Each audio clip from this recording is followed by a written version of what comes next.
What's up, everybody? It's actual Mr. Coons back again now with mole conversions notes. Going to go ahead and start with a learning target for you. I can use the concept of the mole to count atoms and molecules. All right, so we're going to utilize the concept from earlier in the year doing unit conversions, and we're going to combine it or apply it to this new thing we just learned about the mole. All right, so we're going to start by doing some conversions between the new unit moles and mass, molecules, or volume. And I'll explain why those three things in a little bit. But first of all, I want to give you some conversion factors. You'll remember from earlier that conversion factors are equivalencies, so they're all given as equal signs. This means these two numbers they actually mean the same thing. So 1 mole, as we just learned, is equal to 6.02 times 10 to the 23rd, really tiny things like atoms or molecules. Or 1 mole is equal to the molar mass of that substance. This, remember, we get from the periodic table, and we always find that in the units grams per mole. Okay, and then the last one, 1 mole of a gas, and this is key, it's only for gases, is equivalent to 22.4 liters. That's a volume measurement, okay, at a special circumstance. You'll see these two little asterisks here.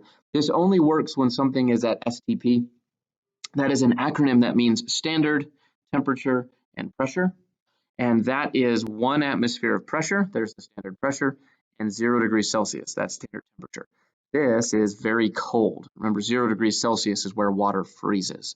Okay, so here's where we get the mass, molecules, or volume from up here.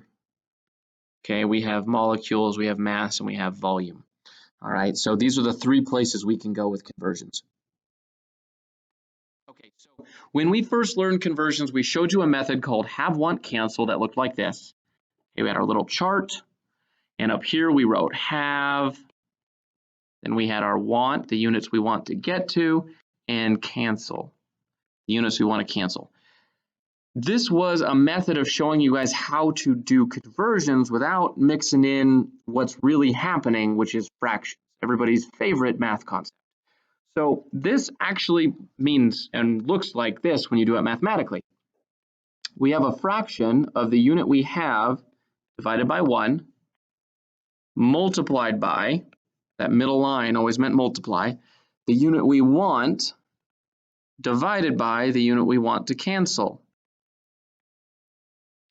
And when we multiply fractions together, you multiply the numerators and you multiply the denominators and you get a new fraction. So we end up with the units we have times the units we want divided by 1, so that doesn't change, the units we want to cancel.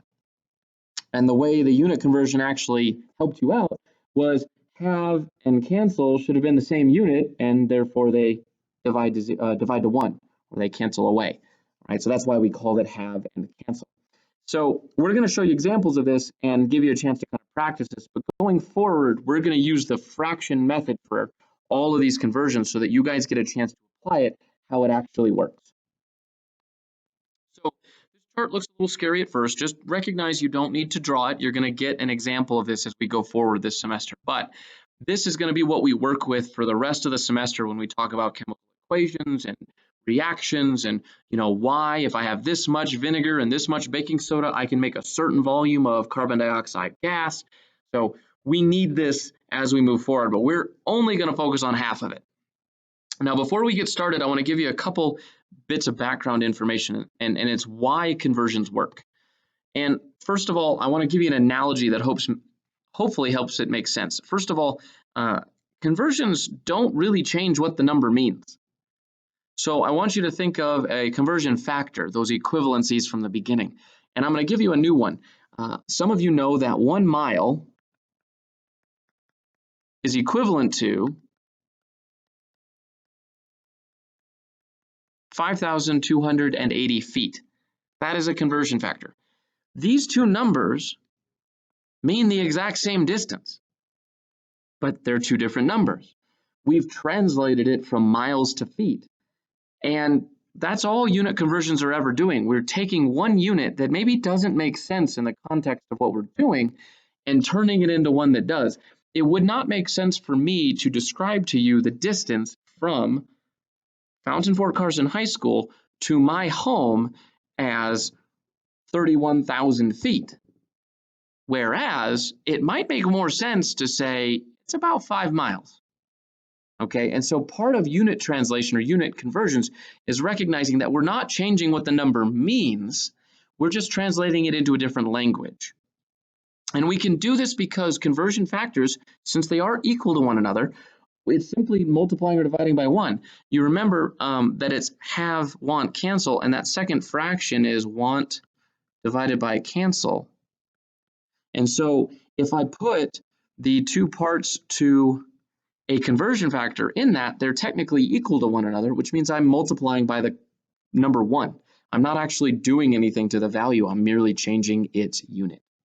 Okay. All right, so let's do a couple example problems of this fractional method to do conversions, and we're going to focus on the only area of that big chart that really matters for right now, which is going between moles, the new unit we learned about, and molar mass or grams. So we're going from moles to grams, all right, or from grams to moles. We can go either way. The first problem we have is 24.0 grams of lithium, and I want to convert that to moles of lithium. So we're going to fill in our little have divided by 1 fraction, and we're going to multiply it by the want divided by cancel. Okay, and the units I have, okay, given me in the problem are 24.0 grams of lithium, and the units I want to get to are going to be moles of lithium, and the units I want to cancel therefore must be the grams. Okay, but I'm going to have to use this conversion factor to fill that in. The biggest hint that I can give you is that the conversion factor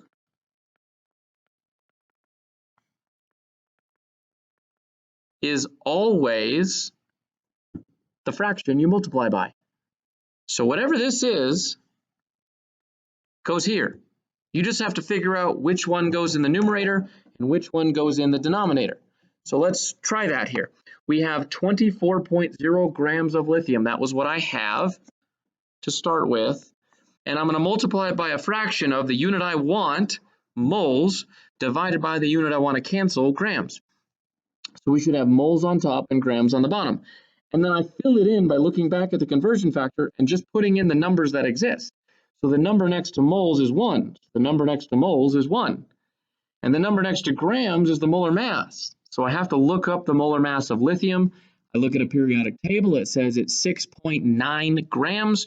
So next to grams, I write 6.9. And now I have to do math. Yay. All right, so I take 24 and I multiply it by 1. And then I'm going to divide that by 1 times 6.9. And I get an answer of 3.48 moles of lithium. So I have now translated grams into moles. Remember, this number means the same amount of lithium, but with a different unit or a different language.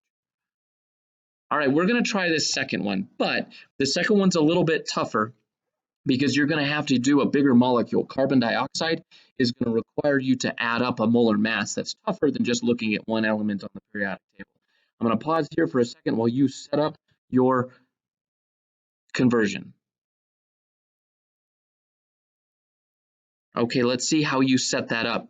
I should have in the upper left on my fraction where have would go 6.50 moles of carbon dioxide, and then over in want, I need grams divided by moles, and that's going to look like this. So here's my have, here is my want, here's my cancel, and then where did these numbers come from? Okay, so remember that is our conversion factor. So the conversion factor is 1 mole is equal to whatever the molar mass is of the substance. So I have to add up carbon and 2 oxygens on the periodic table to get 44. That comes from oxygen having a molar mass of 16 times 2 is 32. And then I need to add to that carbon's molar mass of 12. 32 plus 12 is 44. Now we do the actual conversion. We take 6.50 and we multiply it by 44.